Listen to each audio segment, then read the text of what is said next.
wabarakatuh. Alhamdulillah wassalatu wassalam ala Rasulillah wa ala alihi wa sahbihi wa man walah wa la hawla wa la quwwata illa billah. Hadirin Bapak Ibu dan juga jamaah salat subuh Masjid Al-Hidayah yang dimuliakan Allah Subhanahu wa taala. Alhamdulillah, pagi hari ini Ramadan 11 Ramadan 1447 Hijriah yang bertepatan dengan tanggal 1 Maret 2026.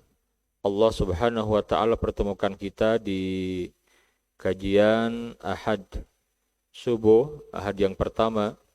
Mudah-mudahan majelis ilmu kita di bulan yang diberkahi ini dilipat gandakan pahala kebaikannya, dan mudah-mudahan akan menjadi pemberat timbangan amal kebaikan kita semua di akhirat nanti. Dan mari kita berjuang saudaraku untuk mengisi Ramadan ini dengan amal-amal yang terbaik.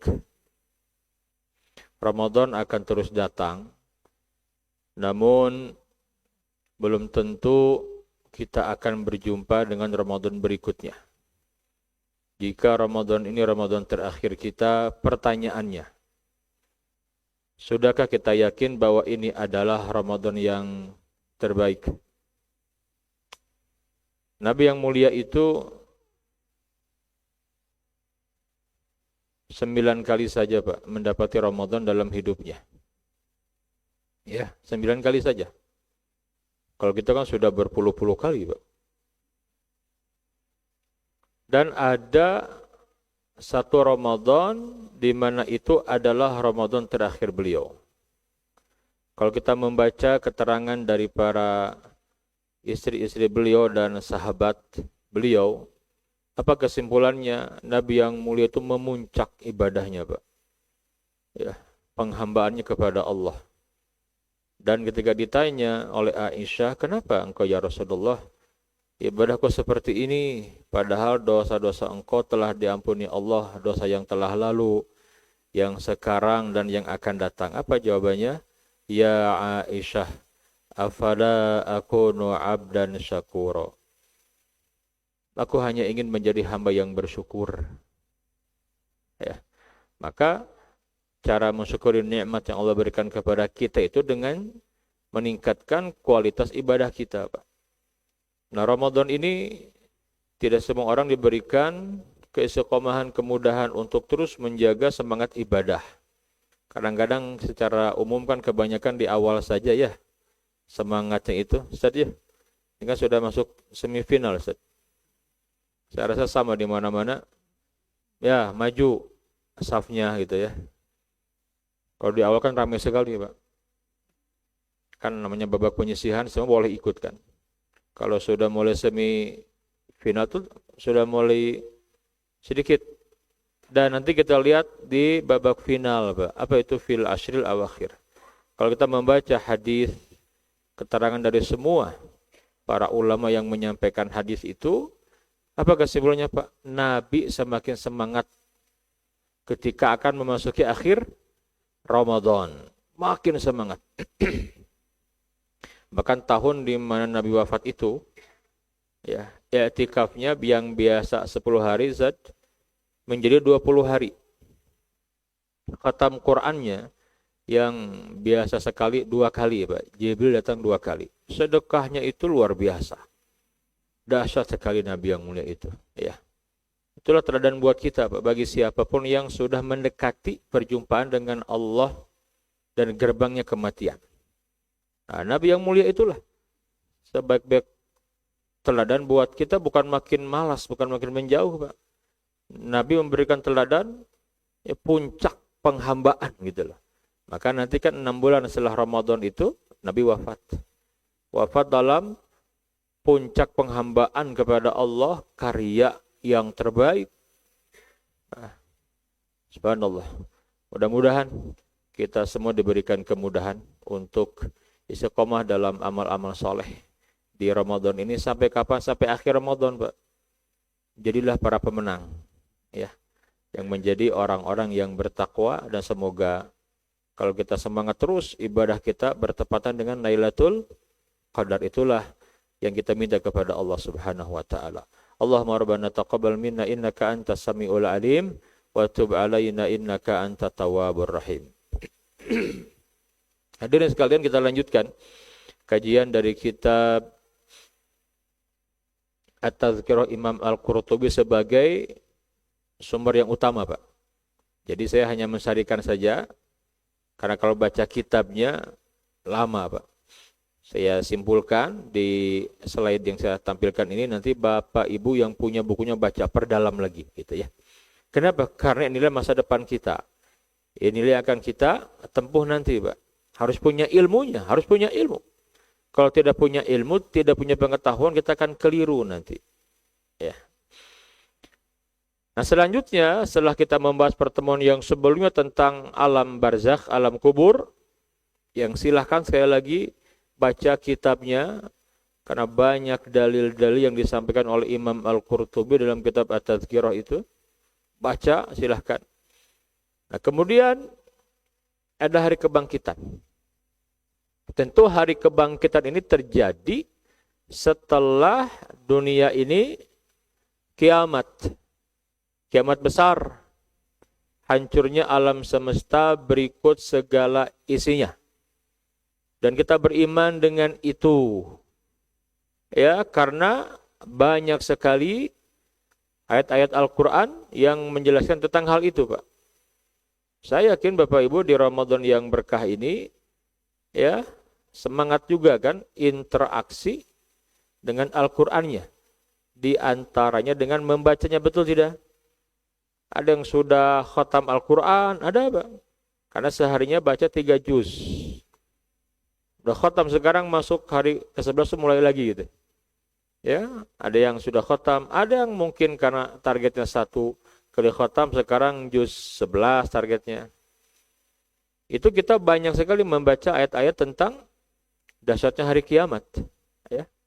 Itu sebuah kepastian yang nanti setelah pembahasan tentang hari kiamat pasti ujungnya hari kebangkitan, mahsyar, hari kiamat, Pak. Dan bagaimana fase demi fase di akhirat, ya. Sebelum saya sampaikan tentang hari kebangkitan dengan merujuk kepada Al-Quran dan Sunnah, sedikit saya sampaikan tentang dahsyatnya hari kiamat. Disebutkan di dalam Al-Quran. Ini gambaran hari kiamat, Pak. Bumi tenggelam, langit tergulung. Bumi akan dibenturkan dengan gunung, gunung-gunung akan hancur dan seperti kapas yang dihambur-hamburkan. Lautan akan meluap, langit terbelah, bintang-bintang berjatuhan, bulan menjadi gelap, manusia seperti aneh-aneh yang bertebaran. Di surah Al-Haqqah disebutkan tentang gambaran hari kiamat itu. Ini diantaranya saja, Pak. Ini saya berikan kunci-kunci yang Nabi sampaikan untuk mentadaburi Al-Quran, terutama tentang ayat-ayat yang ada kaitan dengan hari kiamat dahsyatnya itu loh. Agar bertambah keimanan kita, kata Nabi yang mulia. Dan cara membacanya kapan? Nabi sebutkan. Di ayat yang mulia ini Allah Ta'ala berfirman, فَإِذَا نُفِخَ فِي الصُّورِ نَفْخَةٌ وَاحِدَةٌ. Maka apabila sangkakala ditiup 1 kali tiupan, itu pertanda kiamat terjadi, sebagaimana di surah Az-Zumar disebutkan. وَحُمِلَتِ الْأَرْضُ وَالْجِبَالِ. Dan diangkatlah bumi dan gunung-gunung. فَدُكَّتَا دَكَّةً وَاحِدَةً. Lalu dibenturkan keduanya sekali benturan. فَيَوْمَ إِذٍ وَقَعَتِلْ وَاقِعَةٌ. Maka di hari itulah kiamat terjadi. وَانْشَقَّتِ السَّمَاءُ. Maka terbelahlah langit. Langit terbelah, Pak. Yang dahsyatnya. فَهِيَ يَوْمَ إِذٍ وَاهِيَةٌ. Karena pada hari itu langit menjadi lemah. Nah, Nabi yang mulia dalam sebuah hadis yang dikeluarkan Imam At-Tirmidzi yang artinya, jadi barang siapa yang ingin merasakan hari kiamat seperti menyaksikannya dengan mata kepala sendiri, hendaklah ia membaca idza syamsu kuwirat, idza samaa'un fatarat, idza samaa'un syaqqat. Itu surah At-Takwir, surah Al-Infitar, dan surah Al-Insyiqaq. Ya, luar biasa. Dan selalu setiap menggambarkan dahsyatnya kiamat yang digunakan kalimat idza, bukan in tapi idza. Ini syarat ada jawabnya. Ya, hurufnya idza. Tidak in, Pak. Kalau in itu untuk menggambarkan sesuatu yang sulit terjadi dan mustahil terjadi gitu. Tapi kalau idza itu pasti terjadi, Pak. Nyata pasti terjadi itu idza. Contoh apa? Idza zulzilatil ardu zilzalaha. Idza, Pak. Idza zulzilatil ardu zilzalaha. Idza waqa'atil waqi'ah. Idza, Pak. Di sini juga sama. Idza syamsu kuwirat wa idzan nujumu kadarat wa idzal jibalu suyirat wa idzal isyaru uttilat. Idza terus. Nah, ada jawabnya apa? Sudah disebutkan sebanyak 16 tentang dasar hari kiamat. Matahari, apabila matahari digulung, apabila bintang-bintang berjatuhan, apabila gunung-gunung dihancurkan, dan seterusnya. Lihat ayatnya, Pak. Alimat nafsum ma ahdarat. Maka nanti setiap jiwa akan mengetahui apa yang telah dia kerjakan. Apa kesananya, Pak? Ya, tentang hari hisab. Ya. Setiap manusia akan mengetahui apa yang sudah dia kerjakan selama ini gitu. Itulah hari kiamat. Nah, dari sekalian, adanya musibah berupa bencana alam, tanah longsor, tsunami, gunung meletus, ya, gempa bumi, itu bagian dari muqaddimah saja, Pak. Ya, ini alam, betul tidak? Seperti itu. Coba saksikan, Pak. Di media sosial, di YouTube dan sebagainya, yang merekam. Kalau sekarang kan merekam itu apa adanya, Pak. Ngerekam, share gitu kan. Kita mau lihat bagaimana, Pak, ketika tsunami terjadi dulu tuh. Itu manusia tidak ada yang mampu menghentikannya, Pak. Bahkan orang lupa dengan dirinya. Ya, lupa dengan dirinya. Di surah Abasa disebutkan fa idza ja'atis sakhah yauma yafirrul mar'u min akhihi wa ummihi wa abihi wa sahibatihi wa banihi likulli imri'in minhum yawma idzin sya'nun yughnihi. Jadi ketika hari kiamat terjadi, Pak, orang lupa, Pak. Istri mana ingat kepada suami, orang tua mana ingat kepada anak. Fokusnya apa? Masing-masing sibuk. Jangankan hari kiamat, sekarang saja ketika terjadi bencana alam kan orang sibuk. Boro-boro mau bawa emas, duit, ATM. Enggak, Pak, lari aja ingin selamat. Betul tidak? Ini ketika terjadi, Pak, di bencana di Cianjur, Cipanas, itu belum lama ya dulu ya. Berapa tahun yang lalu ya. Saya punya santri, Pak. Orang Sumatera, orang Riau, orang Medan, monok di pesantren saya. Hafal Quran, 30 juz. Kuliah karena keluar belum keterima, saya bilang, saya punya kawan di Cipanas, kuliah di Sekolah Tinggi Al-Quran, Zad Quran namanya, di Cipanas. Ya, S1 tuh tafsir, beasiswa full, saya bilang. Udah ke sana. Masuk, Pak. Itu baru semester 3 kan terjadi musibah itu. Saya karena pihak Mahat minta bantuan, karena kalau pulang juga susah, saya bilang tabung sini aja. Sebagian mahasiswa itu di pesantren saya beberapa bulan, Pak. Tinggal di sini saya bilang. Jadi kuliahnya Zoom. Enggak apa-apa di sini aja. Nah, saya dengar langsung dari santri saya, Pak, bagaimana ketika terjadi itu santri ada yang sedang di kamar mandi, Pak. Mohon maaf. Begitu terjadi kaget keluar, Pak, punten. Enggak pakai celana, Pak. Saking paniknya gitu, keluar, itu sadar, Pak. Juga para santri awal keluar. Boro-boro Pak Gus yang ningali, enggak ada, Pak. Itu baru bencana alam, Pak. Subhanallah. Ya. Kita akan sibuk dengan diri kita masing-masing, Pak. Itulah hari kiamat. Kita beriman itu akan terjadi. Kapan? Wallahu a'lam. Wallahu a'lam. Karena ilmu tentang kapan kiamat terjadi itu di sisi Allah saja. Kabar baiknya, orang beriman yang punya iman, walaupun imannya sebesar zarah, dia tidak akan menyaksikan dahsyatnya kiamat. Tidak. Ngeri, Pak. Karena kiamat terjadi kepada orang yang paling buruk, seburuk-buruk manusia, yang tidak ada iman dalam dirinya walaupun sebesar zarah. Apa tujuannya, Pak? Jadi tujuan itu agar kita takut. Takhwifa. Agar kita muncul rasa takut. Sehingga muncul kesungguhan untuk kembali kepada Allah dengan sungguh-sungguh gitu. Maka selanjutnya apa yang terjadi hari kebangkitan, Pak? Setelah kiamat ini terjadi, silakan dibaca lagi di buku yang sudah punya buku At-Tadhkir Al-Qurtubi, jelas sekali. Juga bisa diperluas pembahasannya dari kitab Ibnu Katsir, Pak. Al-Bidayah wa Nihayah. Bab An-Nihayah itu juga beliau menceritakan tentang bagaimana kiamat terjadi. Dan kabar baiknya sekarang buku-buku induk itu sudah ada terjemahnya. Dicari saja, Pak, agar kita nambah ilmu. Ya, karena itu akan kita hadapi hari kebangkitan. Hadirin sekalian,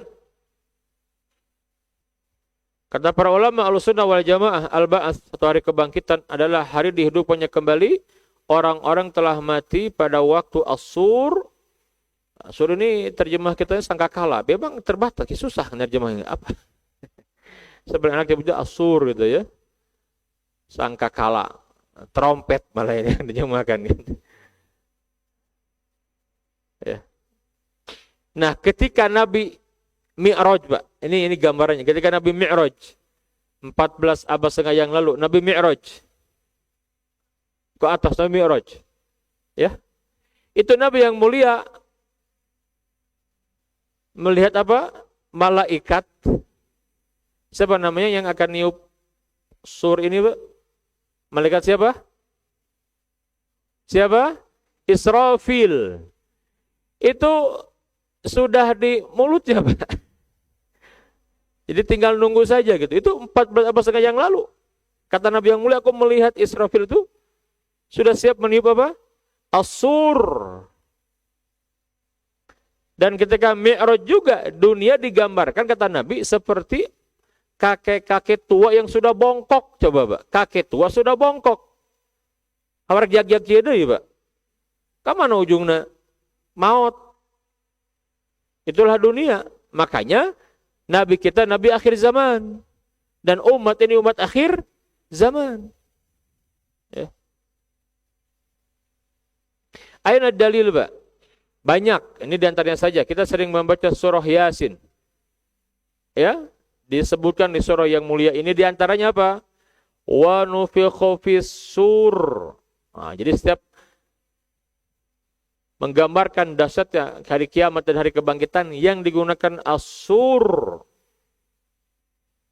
yang bahasa kita yang bisa mewakili, ya kan agak susah, Pak, ya, nyari padanan kata susah gitu. Ya sudah, yang mendekati sajalah gitu. Ya. Wa nufikhu fis-sur, dan ditiuplah as-sur sangkakala. Fa idzahum minal ajdathi ila rabbihim yang silun. Maka tiba-tiba mereka keluar dengan segera dari kubur menuju Rabb pencipta mereka. Ya, qalu mereka berkata, ya wailana man ba'athana min marqadina hadza ma wa'ada ar-rahman wa sadaqal mursalun. Aduhai, ya wailatana, aduhai celakalah kami. Man ba'athana min marqadina hadza.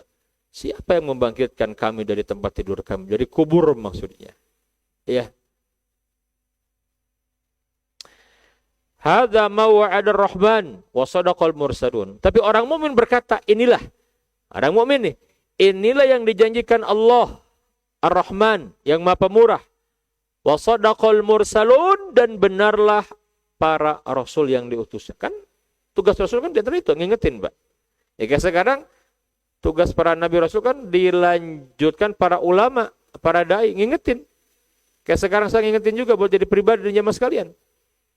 Yang kita baca Al-Quran dan Sunnah. Kita ingatkan. Nah, orang beriman akan teringat. Wa sadaqal mursalun, benarlah apa yang dulu disampaikan oleh para utusan Allah. Gitu. Di surah Az-Zumar, Pak, disebutkan 2 tiupan. Yang pertama, wa nufikha fis-suri fasa'iqa man fis samawati wa man fil ard illa man sya'allah.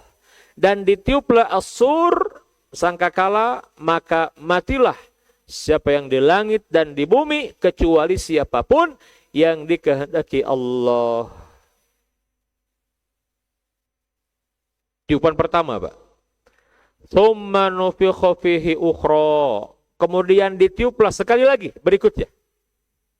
Fa idzahum qiyamun yanzurun. Maka tiba-tiba mereka berdiri untuk diputuskan, untuk diadili nanti di mahsyar maksudnya.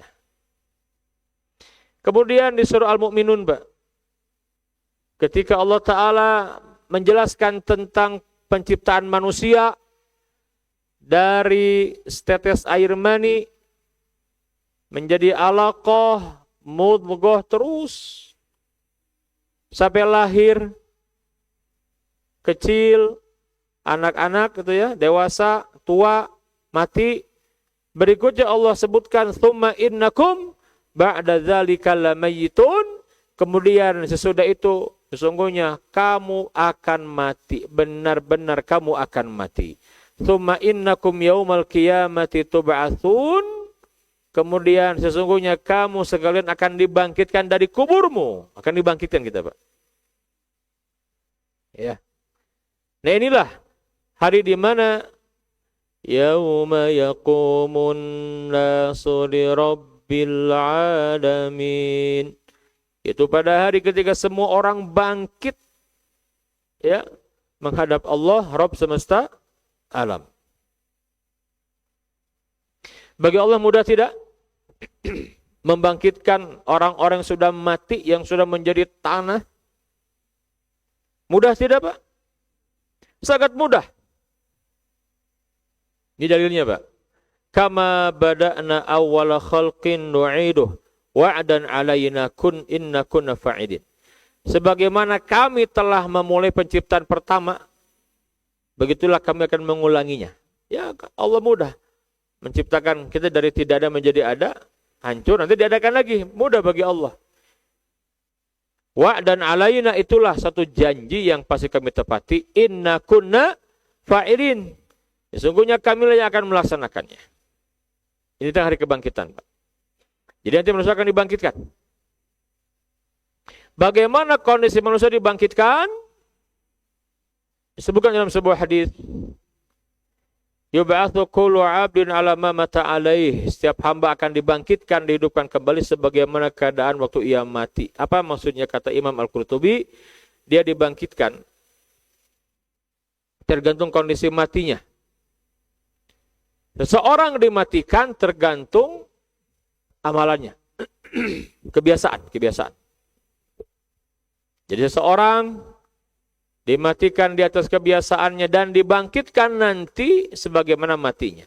Orang yang matinya su'ul khotimah dibangkitkan dalam kehinaan. Dan orang-orang yang matinya husnul khotimah dibangkitkan dalam kemuliaan. Maka Nabi yang mulia memberikan gambaran kepada kita. Ada yang dibangkitkan badan berlumur darah. Tapi wangi Pak, seperti minyak kasturi. Di dunia ini kalau kita mencium darah itu gimana baunya Pak? Anyir, bau amis. Gak enak, betul tidak Pak? Tapi darah syuhada Allah muliakan, wangi seperti kasturi Pak. Ini kasturi yang asli Pak. Yang mahal sekali. Bukan kasturi yang dari apa namanya? Kasturi-kasturian gitu.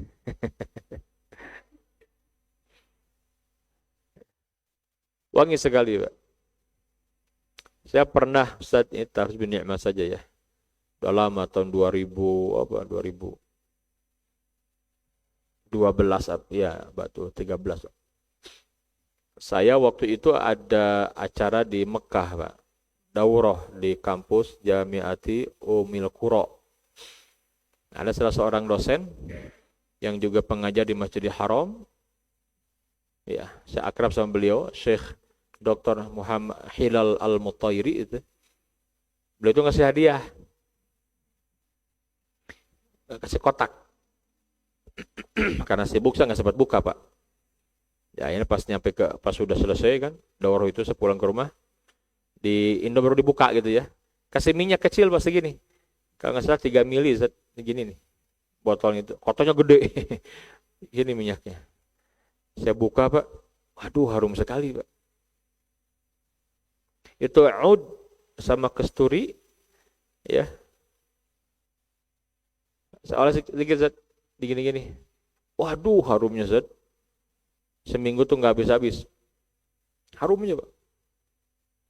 Ya. Jadi lebar dipakai teh. Lebar. Dipakai teh sholat Id gitu ya. Jumat juga kadang-kadang. Pas habis Zat, saya sengaja Pak ketika umroh itu nyari di Zam-Zam gitu ya. Di setiap toko minyak wangi gitu. Saya penasaran, saya mau nanya Pak. Ya, saya tanya yang ini berapa? Yang wangi kayak gini gitu bilang. Dia Abdul Somad Al-Qurashi itu toko minyak yang mahal Pak, tapi bagus. Toko bagus lah gitu ya. Minyaknya asli itu Pak. Maksudnya oudnya itu bagus sekali ya. Saya penasaran Ustaz. Saya datang nanya aja kan, kalau murah beli gitu Pak. Soalnya enak sekali, susah di kita nggak ada gitu kan. Saya bilang ini yang gini berapa harganya? Dicarikan di ahli. Oh, ada, dicarikan sama percis. Pas tahu harganya nggak jadi beli saya. Kalau beli itu bisa dapat 100 botol biasa gitu. 15 juta harganya Pak. Loh, betul Pak. Itu ada yang mahal sekali Pak. Orang Arab tuh begitu. Senangnya minyak gitu ya. Waduh, kuruna dipakai setahun sekali gitu. Sekali-kalinya Pak. Tiap break boleh mikirnya 1000 kali gitu ya. Gak jadi gitu. Ngalamin predikasi gitu sama seorang ulama. Beliau seorang pengusaha juga gitu. Nah nanti darah para syuhada tatkala dibangkitkan itu Pak, wangi seperti minyak kasturi Pak. Nggak tahu yang asli itu yang kayak gimana, tapi pasti harum sekali, betul tidak? Harum sekali Pak. Makanya orang-orang yang mati syahid itu tatkala dibangkitkan, kalau seandainya diperbolehkan dan masih ada gitu kan dunianya itu, apa yang dia inginkan Pak? Ingin kembali ke dunia, berjuang lagi, terbunuh lagi, dibangkitkan lagi, berjuang lagi, terus ingin begitu saking nikmatnya Pak. Itu yang merasakan mereka. Nah kita kan melihat dengan mata zahir kita saja.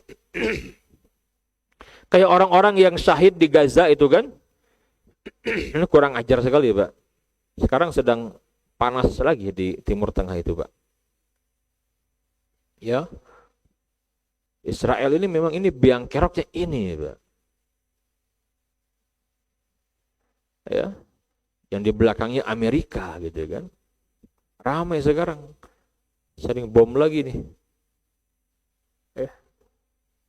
Saya punya kawan yang tinggal di beberapa negara di Teluk itu, Pak. Ya, sedang tegang ini, mereka sedang tegang, Pak.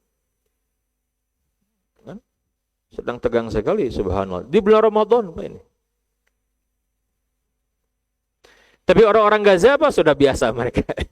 Orang Gaza sudah biasa, Pak. Ya. Kenapa berani sekali mereka itu? Karena mereka tahu beriman benar dengan hadis-hadis ini, gitu. Kan keimanannya yang luar biasa, Pak. Yakin benar, Pak. Kalau menang untuk kemuliaan Islam dan Muslimin, kalau mereka syahid, ya mulia juga. Nggak ada yang rugi, gitu. Nggak ada yang rugi, gitu. Yang kedua, ada yang dibangkitkan, dia bertalbiyah. Labbaik Allahumma labbaik, labbaik la syarika laka labbaik, innal hamda wan ni'mata laka wal mulk la syarika lak. Siapa itu?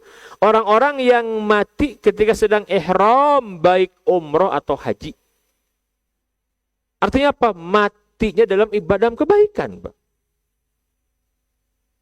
Itulah mimpi terbesar kita. Itulah puncak keinginan kita, Pak. Maka minta kepada Allah. Ya. Nah, Nabi yang mulia menyampaikan, orang yang meninggal ketika ihram jangan ditutup mukanya, Pak. Kuburkan dengan kain ihramnya. Kata Nabi, fa innahu mulabiyan yaumal qiyamah, karena dia akan dibangkitkan bertalbiyah nanti di hari kiamat. Allahu Akbar. Ada yang dibangkitkan mukanya tanpa kulit dan daging, Pak. Ini menjadi dalil, dan Quran juga menyebutkan bahwa nanti manusia dibangkitkan seperti kita ini, Pak. Yang kita kenal wajah-wajah ini. Saya kenal ustaz seperti apa. Ya itulah nanti. Ya. Siapa mereka itu? Intinya penghinaan. Orang-orang yang suka meminta-minta. Ya. Apa penafsirannya, Pak? Termasuk orang-orang yang korupsi. Ada orang-orang yang buat proposal, ada tuh, Pak, untuk bikin apa gitu kan, padahal untuk dirinya. Ya. Itu jadi gini, semua yang kita kerjakan di dunia ini berdampak ke akhirat itu aja. Itu poinnya, Pak.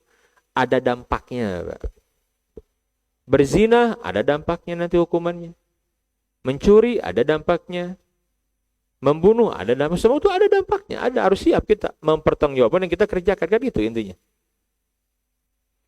Ada orang yang dibangkitkan seperti orang yang kesurupan, kama yatakhabatuhu syaitanu minal mas, seperti orang yang kesurupan. Itulah para pemakan riba yang terlibat dalam aktivitas riba. Kan Nabi itu melaknat baik yang mencatat, menjadi saksi, kan, riba, Pak. Yang kelima dibangkitkan dengan kaki pincang sebelah. Siapa? Nabi menjelaskan loh, Pak. Hadisnya sahih. Siapa? Laki-laki yang punya istri lebih dari satu dan tidak adil. Nah, yang poligami ini tidak adil nih.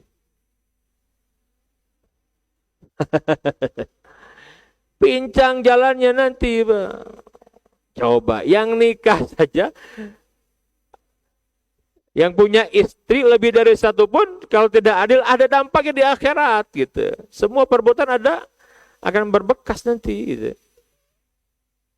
Mun ayeuna aya poligami juga adilnya, angkat tinggal di akhirat ya. Begitu pincang atau balik situ adil lah, gitu.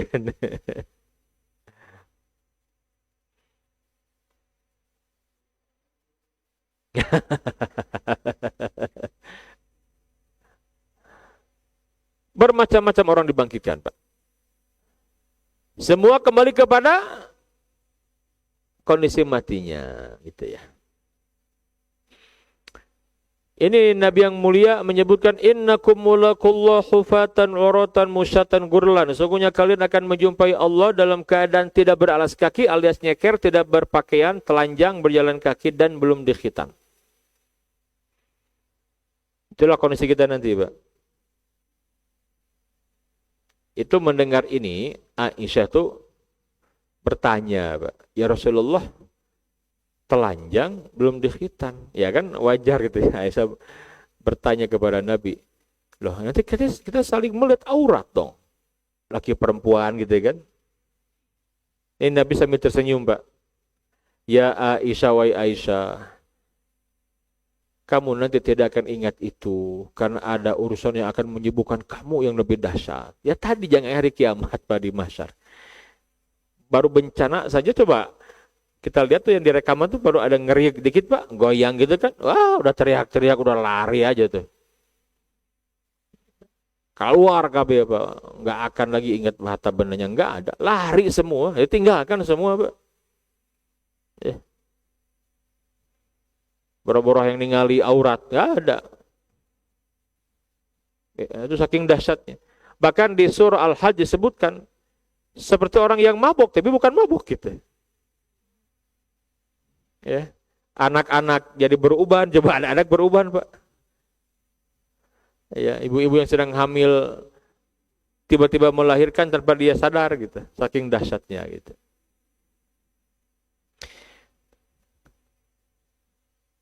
Nah, Nabi yang mulia menyampaikan, innakum tuhsyaruna rijalan wa rukbanan wa tujarruna ala wujuhikum. Sungguhnya kalian akan dikumpulkan ke padang mahsyar dalam keadaan berjalan dan ada juga yang berkendaraan serta ada juga yang diseret di atas wajah-wajah mereka. Mendengar ini, Pak, sahabat ada yang penasaran dari yang lain. Ini At-Tirmidzi, Pak. Ini dari hadis lain hampir sama tapi ada ujungnya begini. Sahabat bertanya, ya Rasulullah, kayfa yusyarul kafir ala wajhihi yaumal qiyamah. Ini orang kafir, Pak. Ya Rasul, bagaimana bisa orang kafir digiring di atas wajah mereka di hari kiamat? Kita kan kalau berjalan kan kaki, Pak. Ya pasti gitu, kaki kan ini wajah, kepala di bawah gitu loh. Teka bayang, kok bisa? Itu sahabatnya nanya gitu. Sahabat nanya, Pak. Apa jawaban Nabi? Alaihissalladzi amsyahu ala rijlaihi fid dunya qadiran ala an yumsyihu ala wajhihi yaumal qiyamah. Bukankah Allah Rabb yang membuat seseorang berjalan di atas kedua kakinya di dunia mampu untuk membuatnya berjalan di atas wajahnya di hari kiamat? Apa sih mampu lagi? Betul tidak, Pak? Ya.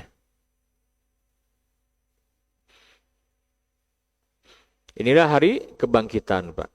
Nah, jadi kemana mereka digiring, Pak? Digiring ke mahsyar.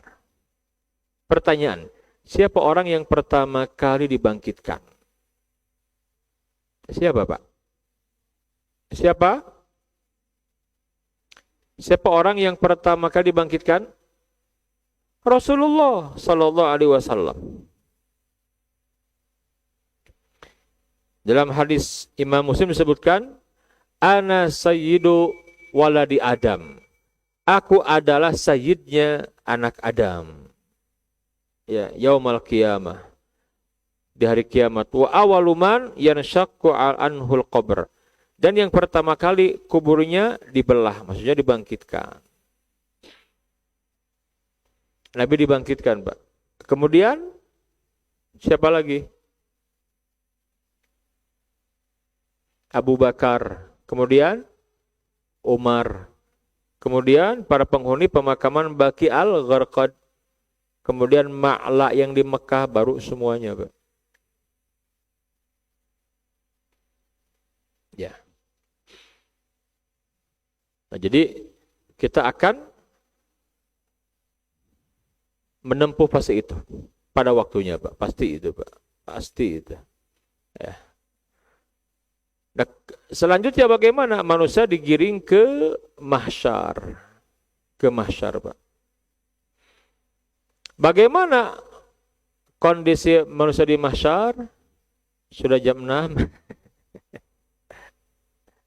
Sudah jam berapa, Ustaz?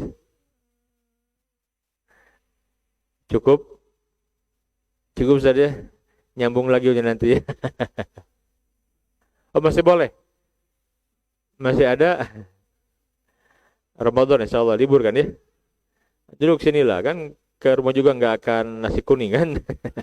Bala-bala dan insya Allah ini kita dapat kemuliaan di majelis ilmu ya. Baik, hadirin sekalian, manusia akan digiring ke mahsyar, Pak.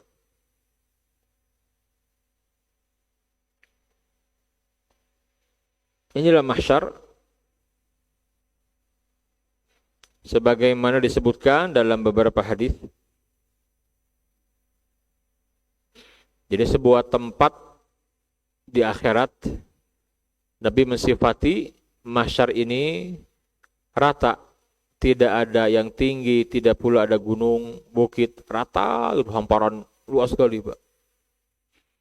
Semua makhluk akan berkumpul di sana, dari yang pertama sampai yang terakhir, Pak. Ya. Disebutkan di dalam surah Ibrahim. Yauma tubaddalul ardu ghairul ardi was samawat. Itu pada hari ketika bumi diganti dengan bumi yang lain dan demikian pula langit. Wa barazu lillahil wahidil qahhar. Dan mereka semuanya berkumpul menghadap kepada Allah yang Maha Esa lagi Maha Perkasa, Al-Qahhar, Pak. Ya. Nah, ini mahsyar, Pak.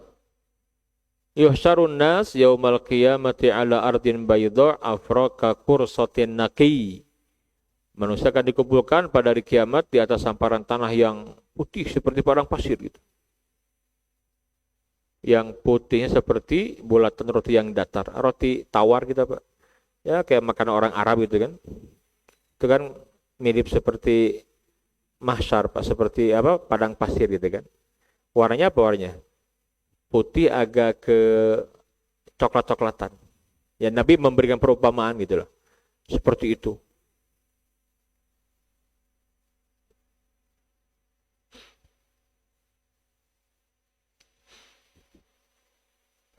Nah, tadi yang dibangkitkan, Pak. Sekarang inna awwala man yuksa yaumal qiyamah Ibrahim. Sungguhnya orang yang pertama diberi pakaian Nabi Ibrahim, Pak. Yang pertama kali diberi pakaian. Pertanyaan, Pak, seperti apa pakaiannya? Kan telanjang. Tadi dibangkitkan, Pak. Kan dibangkitkan itu telanjang, Pak. Tapi nanti ketika akan digiring ke mahsyar itu dikasih pakaian. Seperti apa ini dia, Pak? Ini hadis Abu Daud. Al-mayyit yub'atsu fi thiyabihil lati yamutu fiha. Mayit akan dibangkitkan dengan pakaian yang dikenakannya ketika mati. Kain apa? Kain kafan. Itu syariat dari Allah. Jadi enggak ada. Allah tidak pernah menurunkan syariat orang yang mati itu pakai jas, pakai dasi. Enggak ada, Pak. Enggak pernah ada itu. Itu buatan manusia saja itu. Ya. Kain kafan. Kenapa ketika kita haji kan ya? Kan puncak haji itu apa? Wukuf di Arafah. Al-Hajju Arafah. Haji itu puncaknya wukuf di Arafah. Apa yang kita kenakan pakaian ketika wukuf, Pak? Ihram. 2 helai. 1 untuk bawahan, 1 untuk atas. Dan kita disuruh berhenti sejenak. Wukuf itu kan berhenti, diam. Kita wukuf, diam saja, Pak. Wukuf, diam dari mulai zuhur itu, matahari waktu sholat zuhur, sampai menjelang maghrib, diam saja. Itu sah itu, emang wukuf itu begitu. Tapi kan Nabi memberikan kepada kita tuntunan agar banyak berdoa, dan di antara doa yang dibacakan apa? Rabbana atina fid dunya hasanah wa fil akhirati hasanah wa qina adzabannar. Itu doa yang Nabi baca. Dan kalimat la ilaha illallah wahdahu la syarikalah lahul mulku wa lahul hamdu wa huwa ala kulli syai'in qadir. Dan sayyid al-istighfar. Allahumma anta rabbi la ilaha illa anta khalaqtani wa ana 'abduka, dan seterusnya itu. Nah, disuruh berhenti, Pak. Untuk apa? Untuk merenung, Pak. Harus dalam sekali gitu. Kalau hanya diam saja, berdiri, kita tidak mengambil ibrahnya, tidak mengambil hikmahnya, Pak. Hanya sebatas berdiri saja gitu. mungkin sah hajinya, Pak. Tapi kita nggak akan dapat esensinya gitu. Dan kan perubahan yang terjadi itu manakala kita menggali esensi dari setiap ritual yang kita kerjakan dalam haji kan. Ya. Kayak berdesak-desakan itu kan. Di sana nikmatnya haji itu, Pak. Kalau kita membawa bekal takwa, makanya takwa yang menjadi bekalnya itu. Ya kan? Karena orang-orang liberal, Pak, yang sakit akalnya itu ramai sana kalau bulan Dzul Hijjah. Sudah enggak usah di bulan Dzul Hijjah saja, di bulan Syawal juga bisa haji. Dzul Qa'dah juga haji dibuat ini kloter gitu. Orang liberal itu.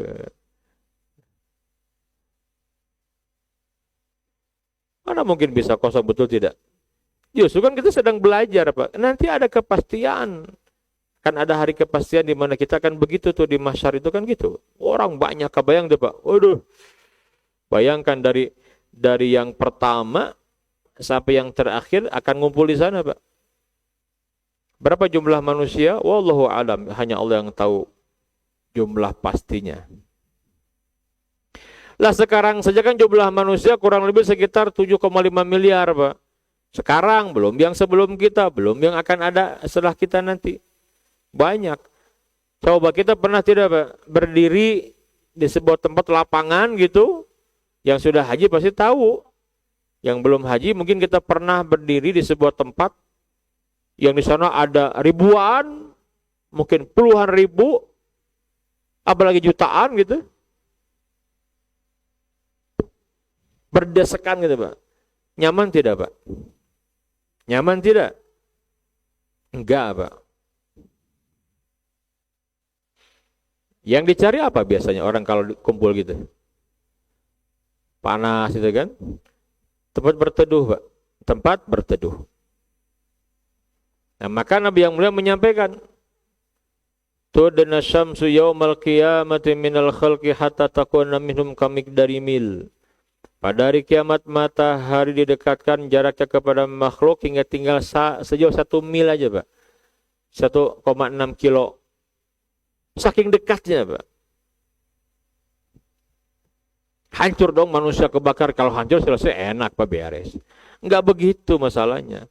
Orang dibuat kuat nanti, Pak, tapi menderita gitu loh. Enggak ada kematian lagi.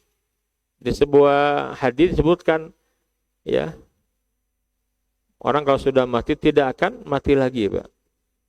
Karena kematian disembelih. Nah, udah selesai. Jadi enggak akan ada mati lagi, Pak. Ini gimana enggak memahami hadis ini ya? Ya. Nah, nanti kita sampaikan. Bagaimana kondisi manusia di mahsyar itu? Kata Nabi yang mulia, fayakunun nas ala qadri a'malihim fil araq. Manusia akan berkeringat. Nah, kadar keringatnya itu tergantung kepada perbuatan dia di dunia. Di dunia, lagi-lagi kan, semua perbuatan di dunia ini, Pak, akan berdampak ke akhirat. Ingat itu, Pak.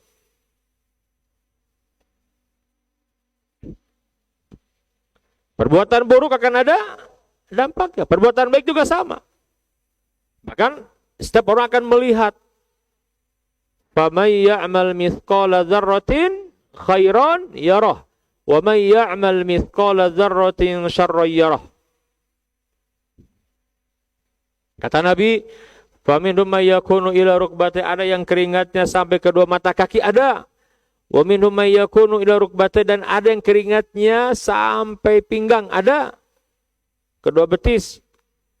Dan sampai pinggang, ada yang tenggelam dengan keringatnya kembali. Ala qadri a'malihim. Semua kembali kepada amal-amal. Saya, Bapak, Ibu yang hari sekarang akan ada di sana nanti, Pak. Ya. Nah, dalam kondisi begitu kan yang dicari apa? Naungan, betul tidak? Naungan, Pak. Nah, naungannya bukan payung, bukan tenda, bukan nanti, Pak, tapi amal. Maka Nabi sebutkan, sab'atun yudhilluhumullahu fi dhillihi yawma la dhilla illa dhilluh. Ada 7 golongan yang Allah akan naungi mereka di bawah naungan arsy-Nya pada hari tidak ada naungan satupun kecuali naungannya. Ini lihat Pak ya di sini ya. Al-imamul adil, pemimpin yang adil. Orang dikasih amanah Pak. Pemimpin di sini pemimpin dalam artian imam yang dia punya tanggung jawab Pak. Kalau sekarang presiden, nah gitu Pak. Ya. Yang adil itu dapat naungan. Dia nomor 1 disebutkan Pak. Urutan ini nggak main-main kan, nomor 1 loh Pak. Saking dahsyatnya orang yang diberikan amanah kepemimpinan, dia adil, surga dipelupuk matanya Pak. Syab nasyafi ibadati rabbi. Yang kedua, anak muda yang tumbuh dalam ketaatan, dalam ibadah. Karena yang paling dipuji oleh Allah dalam Al-Quran dari umur manusia, fase-fase umat manusia ini apa? Masa muda Pak. Dan itu juga yang menjadi konsen syaitan dan musuh-musuh Islam, merusak kaula muda. Ya. Nah ini kalau ada anak muda tumbuh dalam ibadah kepada Allah, dapat satu tuh. Satu poin, nah mudah-mudahan gitu ya. Yang ketiga apa? Rajulun qalbuhu mu'allaq fil masajid, laki-laki yang hatinya ngikat ke masjid, terikat ke masjid, ahli masjid. Wa rajulani tahabba fillah ijtama'a alaihi wa tafarraqa alaihi. Dua orang yang saling mencinta karena Allah saja. Bertemu, berkumpul karena Allah, berpisah pun karena Allah. Nanti kita bahas di pertemuan ke depan Pak ya. Dengan judul apa? Terjebak macet di padang mahsyar. Nah, itu judulnya. Nanti ya. Wa rajulun talabatu imra'atun dzatu mansib. Ini sekilas dulu Pak. Seorang lelaki yang diajak berzina oleh seorang wanita yang berkedudukan lagi cantik. Nah, ini bukan perempuan nakal, bukan. Ini wanita apa? Zatu mansibin, ini wanita cantik, punya kedudukan Pak. Ya kalau pelacur mudah kerjaannya. Enggak, ini mah orang punya kedudukan, cantik. Berdua-duaan. Nah ini kenapa agama melarang kholwat itu kan gitu. Kalau berdua-duaan, waduh bahaya itu. Wa qala, dia berkata, ini akhafullah. Enggak, aku takut kepada Allah. Adakah contoh yang seperti ini? Ada. Nabi Yusuf alaihissalam. Nabi Yusuf, Allah selamatkan beliau. Wa rajulun tasaddaqa akhfa hatta la ta'lama shimaluhu ma tunfiqu yaminuh. Yang keenam, orang yang bersedekah namun merahasiakannya sampai-sampai tangan kirinya tidak tahu apa yang diinfakkan tangan kanan. Saking rahasianya gitu loh. Dia jaga sekali Pak. Kan tidak mudah mengekspos amal itu Pak.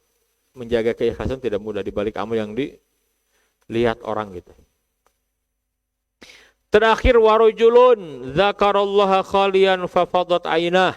Orang, ini lojun laki-laki Pak, yang mengingat Allah dalam keadaan sendirian sampai berlinang air matanya. Nangis. Ingat kebesaran Allah gitu ya. Ini paling nyaman, paling enak itu memang seperti gambaran terakhir Pak. Nah, itu amaliyah orang-orang yang akan menjadi ahlul jannah itu ya. Ini gambarannya Pak ya.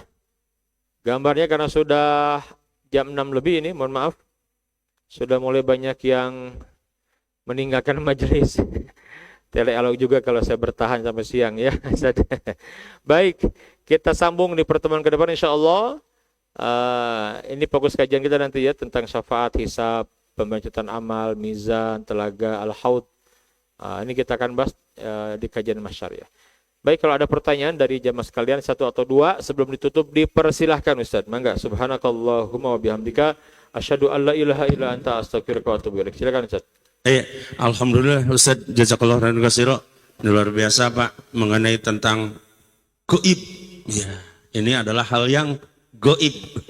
Ya, hanya kita bisa melihat dari keterangan, belum bisa dilihat dengan mata kepala. Ya. Sebenarnya mah duka kumaha gitu. Makanya kita hanya wajib beriman yang disampaikan saja dengan keterangan ya, bahwa nanti akan ada naungan, Tekudu dibayangkan kata Ustaz tadi, apakah siga payung, siga tenda? Jangan bayangkan bagaimana naungannya dari Allah tuh. Karena itu adalah gaib yang harus kita imani saja bahwa ada 7 golongan. Mana yang diincar Pak dari 7 itu? Mana yang paling mudah diincar oleh kita Pak?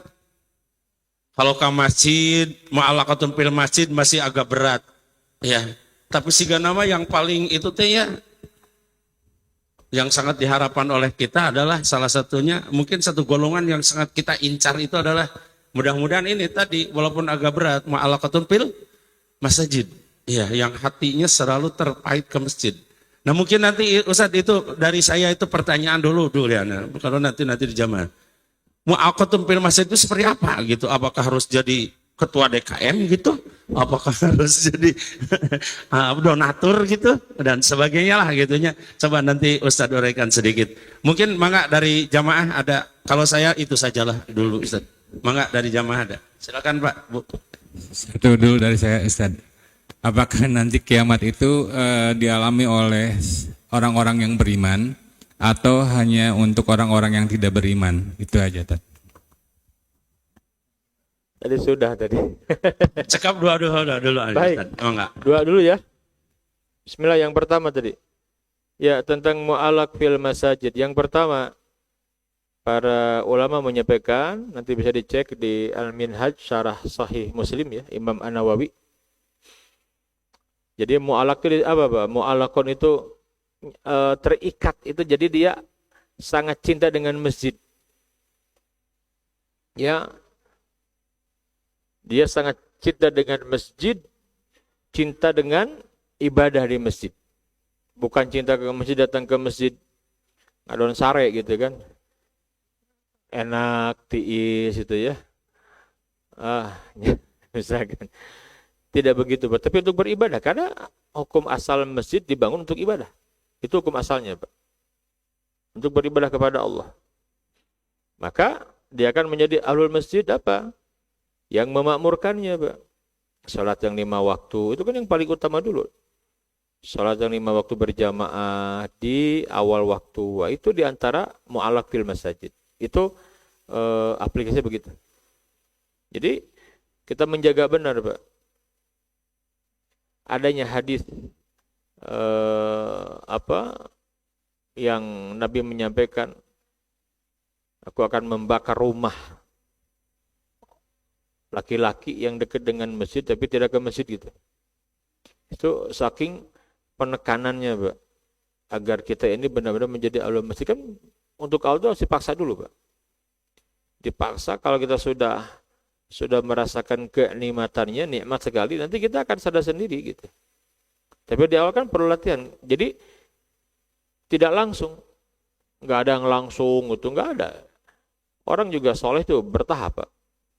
Ya kan? Justru aneh menaya orang sekali ngaji langsung soleh gitu. Bertahap. Ya begitulah kebanyakan begitu, secara umum begitu. Bertahap. Kayak orang juga cinta masjid, pertama ya makmurkan dulu dengan sholat. Itu dulu jaga. Bahkan kalau perlu di rumah tuh ada waktu sholat, tempel, Pak. Jangan sampai kita lupa gitu kan. Nah, sekarang zaman mudah lah, tinggal cari waktu sholat. Tapi kalau bisa di rumah tuh ada. Yang cuma di masjid, Pak. Kalau saya di rumah punya, Pak. Jangan cuma di masjid doang. Saya punya jadwal sholat di masjid, di rumah tuh tempel gede gitu. Biar tahu semuanya gitu. Ya. Nah, berjamaah di masjid itu yang pertama. Yang kedua apa? Makmurkan masjid dengan majelis ilmu. Kita tidak menafikan adanya teknologi yang sekarang berkembang. Orang bisa menyaksikan lewat streaming, entah di YouTube, ada yang langsung ke Meta, Facebook, dan lain sebagainya lah. Itu juga dapat kebaikan, tapi yang disamakan dengan orang yang datang langsung seperti ini, Pak. Bahkan, jangan disamakan juga orang yang datang sampai akhir dengan yang tidak sampai akhir. Bapak yang bertahan ini beda, Nabi sebutkan. Yang sampai akhir diampuni dosa-dosanya, Pak. Itu keutamaan jenis ilmu. Ya datang sebentar saja dapat keutamaan gitu kan. Duduk sampai akhir ditutup majelis ilmu. Subhanakallahumma wa bihamdika asyhadu an la ilaha illa anta astaghfiruka wa atubu ilaik itu. Kata Nabi, qumu maghfurun lakum. Kalian berdiri untuk bubar itu Allah ampuni kalian. Itu sampai akhir, Pak. Sama kayak sholat tarawih. Sholat tarawih. Man sholat ma'al imam hatta yansarifa kutiba lahu, ya. Jadi siapa yang sholat tarawih bersama imam sampai salam, dicatat baginya pahala menghidupkan malam semalam suntuk. Itu selalu ada keutamaan begitu ya. Ya. Masuk gitu. Yang ketiga apa? Yang ketiga, orang-orang yang menjaga fisik masjid. Kata Imam Nawawi nih, menjaga fisik masjid. Ya, tadi Ustaz juga ada donatur konteksnya ya. Aduh, ini masjid kok udah pada bocor tuh kan, lu nggak enak. Kalau orang yang cinta ke masjid itu dia nggak akan nyaman, Pak. Aduh, tinggali gitu kan. Ke DKM aja. Pak DKM, ini masjid kayaknya ada yang bocor.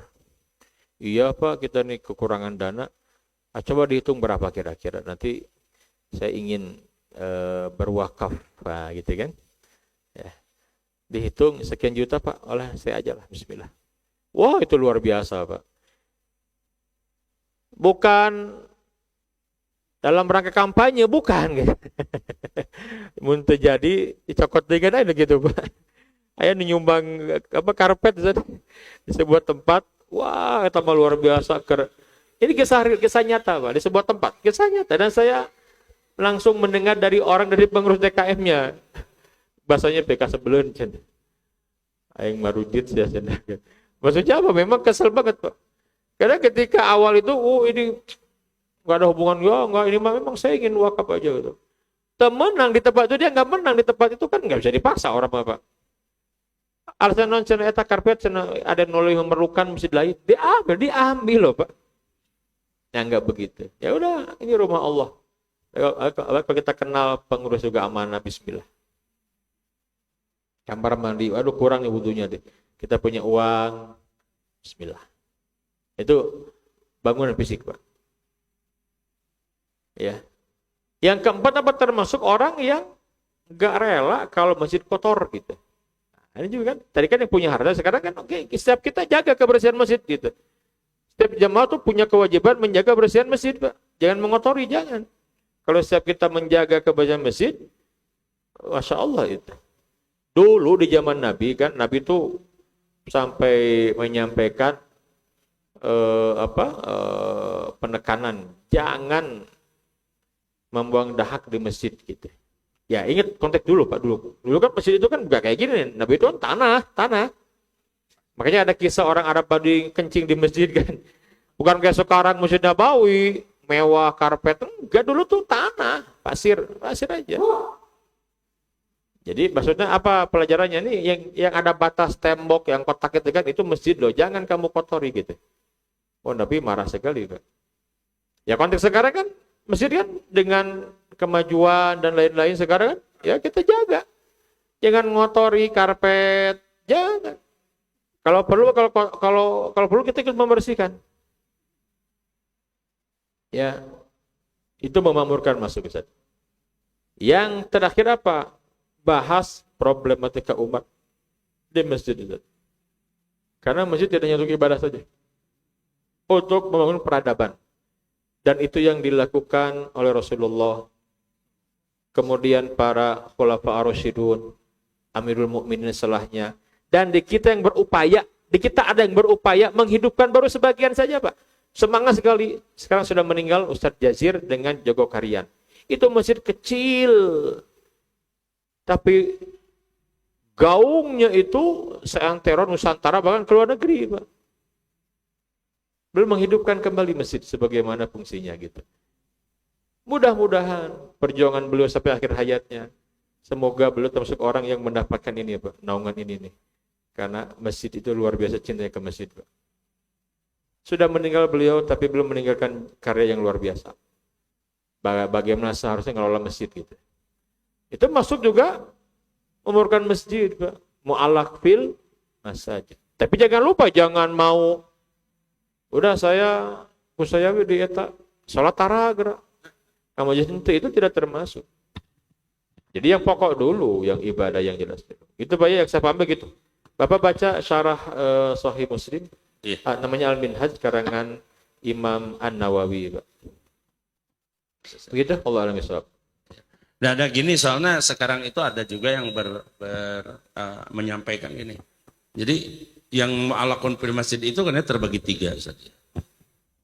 Satu yang mengurus lah, DKM dan sebagainya, pengurus lah bahasa kita. Betul, jelas. Yang kedua yang memakmurkannya ya, mengisi berjamaah, kajian dan sebagainya, walaupun dia tidak pengurus itu.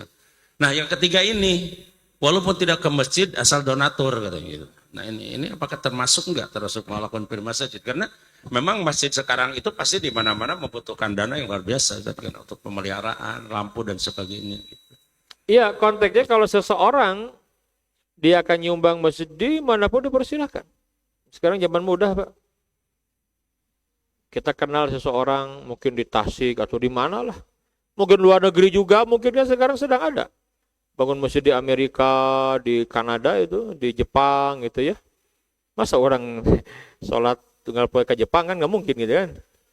Ya, intinya apa? Kita punya jiwa apa? Kan dia di tempatnya masing-masing dulu, Pak. Dia kan itu yang paling penting. Ya. Ya mau kita beriman, mau dia banyak amal apapun, kalau dia tidak beriman, tidak beribadah, ya nggak akan bermanfaat buat dia. Orang nggak punya iman, bagaimana gitu kan? Tapi kita terima, nggak masalah, nggak dilarang. Cuman buat kita, ya mungkin secara dunia dia dapat nama baik, dipuji-puji orang, dielu-elukan, selesai. Tapi akhirat nggak dapat, Pak, karena nggak ada iman. Dan kalau kita beda, ya, jadi kita boleh termasuk. Nyumbang masjid dimanapun juga itu termasuk. Hanya kan kita terikat, mungkin kita tinggal di sini, ya ini masjid yang harus kita makmurkan gitu loh. Jangan sampai kita rajin nyumbang ke masjid gitu, nggak pernah memakmurkan ibadahnya gitu. Itu yang dimaksud oleh Imam Nawawi, Pak. Ya, jadi makmurkan dulu. Yang paling pertama itu masjid dapat diciptakan, dibangun untuk apa? Ibadah, sholat itu ibadah utama di masjid, sholat gitu loh. Makanya tugas utama DKM itu memanage sholat dengan baik, senyaman mungkin, sebaik mungkin agar jamaahnya khusyuk. Nah itu tugas. Itu yang utama itu dulu, sebelum yang lain itu dulu. Karena untuk itulah masjid dibangun. Namanya masjid tempat sujud kan, masjid tempat sujud. Lain-lain itu nyusul kemudian gitu. Jangan sampai ininya keropos fondasinya, tapi yang lain digede-gedekan, nah ya sholatnya enggak. Bukan begitu. Bahkan kan sholat itu yang menjadi penentu amal seseorang baik tidaknya kan. Sholat itu luar biasa, Pak. Gitu, Ustaz? Allah alam bisawab. Ya. Tadi terakhir ya, ini terakhir, Ustaz. Tadi apakah orang beriman akan menyaksikan hari kiamat? Tidak, Ustaz. Walaupun kata Nabi imannya sebesar darah, Ustaz. Kecil di sini. Kenapa? Karena kata Nabi yang mulia, nanti ada angin yang akan berhembus dari arah Yaman, negeri Syam. Semua orang yang punya iman di dalam dadanya walaupun sebesar darah, dia akan diwafatkan oleh angin itu. Yang tersisa orang-orang yang tidak punya iman. Ya. Ini masuk kategori alamatus sa'ah, tanda-tanda kiamat yang extraordinary, Pak. Jadi keluar dari kebiasaan. Ya kalau biasa mah lain kiamat atau Pak, coba matahari terbit dari barat, kan udah melawan sunatullah. Sekarang mau nyadar, engke menyadar gitu. Inilah kita udah baru sadar, Pak, kayak diberi nikmat, kalau hilang nikmat itu.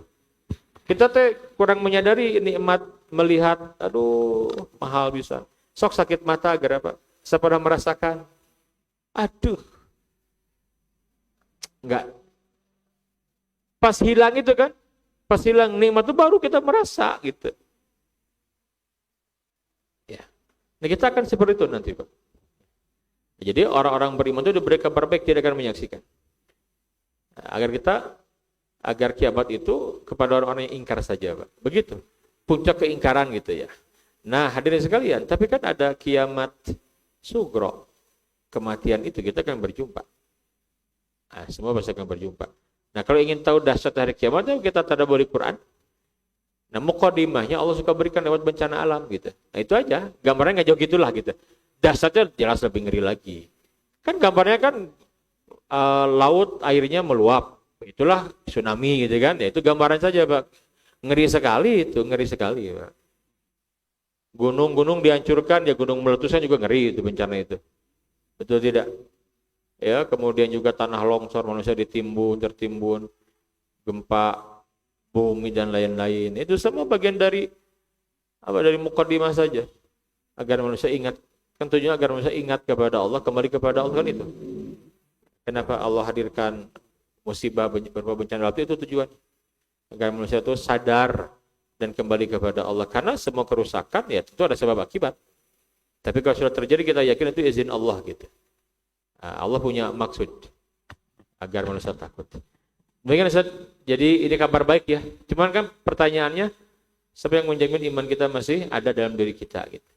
Di saat sekarang gelombang fitnah dahsyat, orang kita belajar ngaji saja Pak, duduk kita baca kitab-kitab akidah, kita masih kadang-kadang merasa banyak tidak tahunya. Kamu tidak suka ngaji Pak? Dari mana dia tahu?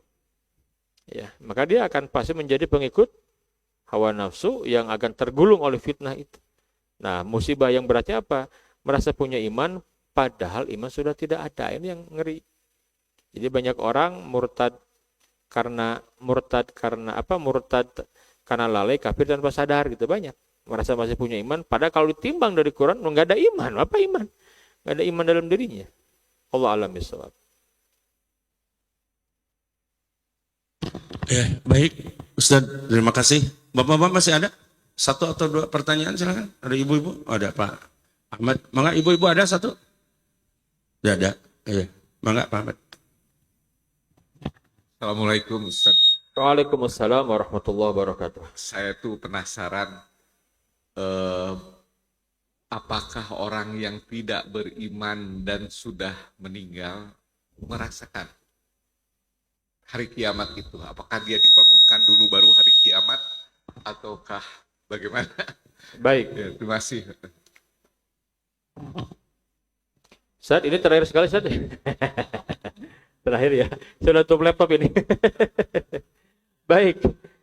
Ya, orang-orang yang sudah meninggal dunia, Pak, yang berada di alam barzakh, dia tidak akan menyaksikan dahsyatnya kiamat.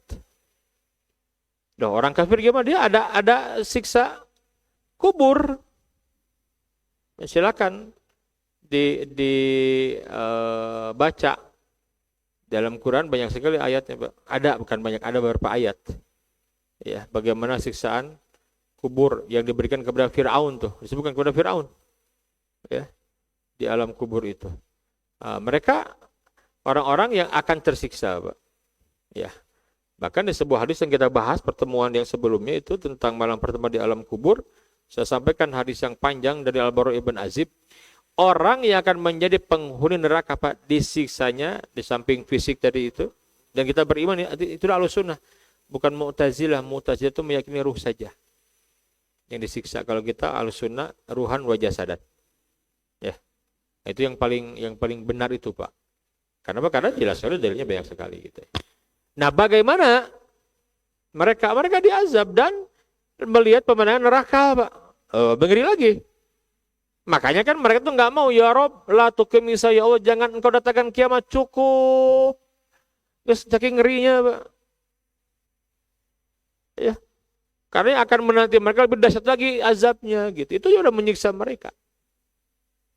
Nah, nanti yang akan tinggal di dunia ini orang-orang kafir yang tidak ada iman sedikit pun dalam diri mereka. Itu yang menyaksikan dahsyatnya kiamat.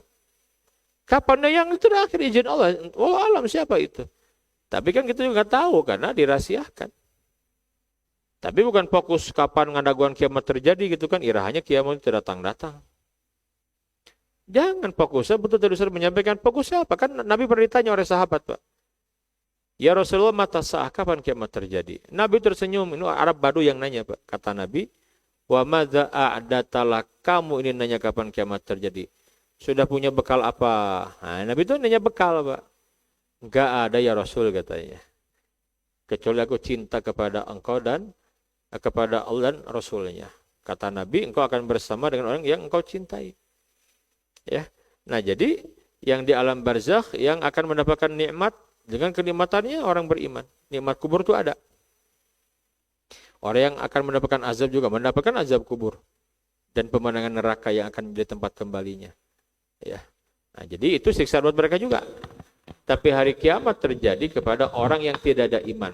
Siapa ya orang setelah kita? Atau mungkin juga di masa kita kan nggak tahu. Tapi kan sudah kita bahas ada alamat, ada tanda-tanda yang mengiringi munculnya kiamat.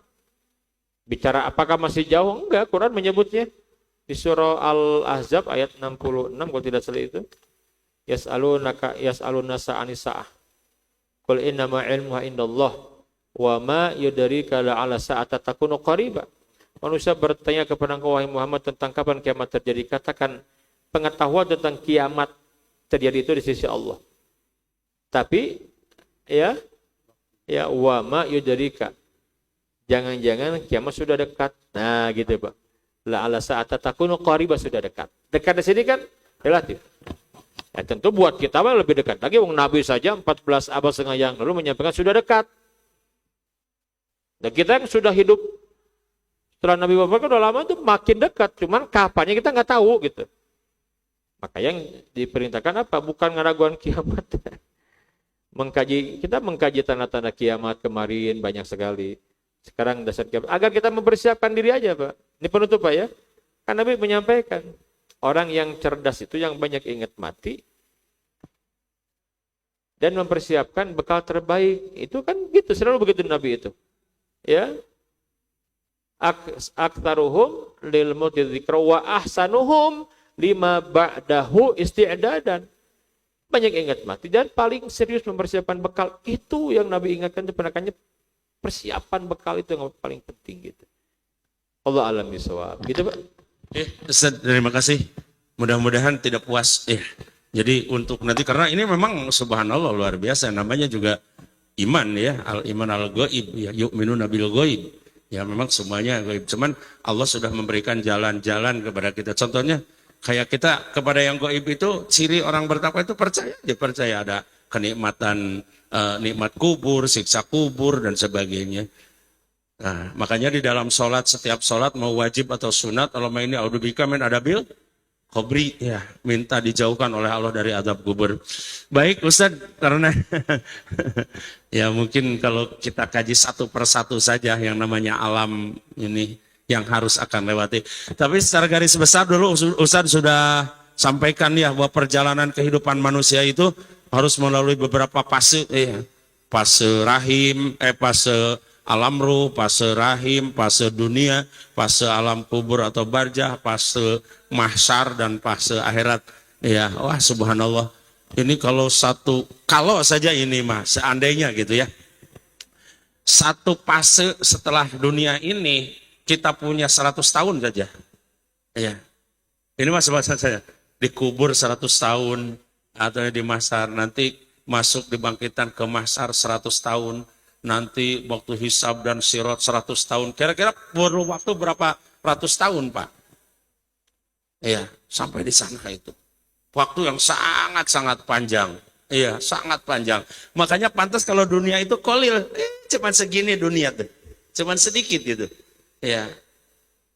Jangan melihat, oh dunia kan udah lama. Bukan, dari usia kita lahir sampai kita wafat itu cuman segini saja kita juga. Karena dibandingkan dengan perjalanan yang akan datang, itu jauh lebih panjang. Ya, lebih panjang. Ya, makanya orang-orang tua kita, janganlah orang Nabi Adam dan keturunan dulu udah berapa miliar tahun. Ya, orang nenek moyang kita saja gitu. Waktu yang meninggal, waktu masih penjajahan Belanda, itu udah belum kemana, masih menunggu di alam barzah, di alam kubur, belum sampai kemana-mana. Masih di situ gitu, Pak. Udah ratusan tahun gitu. Subhanallah. Yang wafat 1445 saja, itu sudah berapa tahun, Pak? Iya, nah, seperti itu. Nah, jadi ini renungan buat kita. Baik, Ustadz, terima kasih. Ya, mungkin Ustadz juga banyak acaranya. Udah masih ada ngisi lagi. Kita tutup saja pertemuan di Ramadan ini.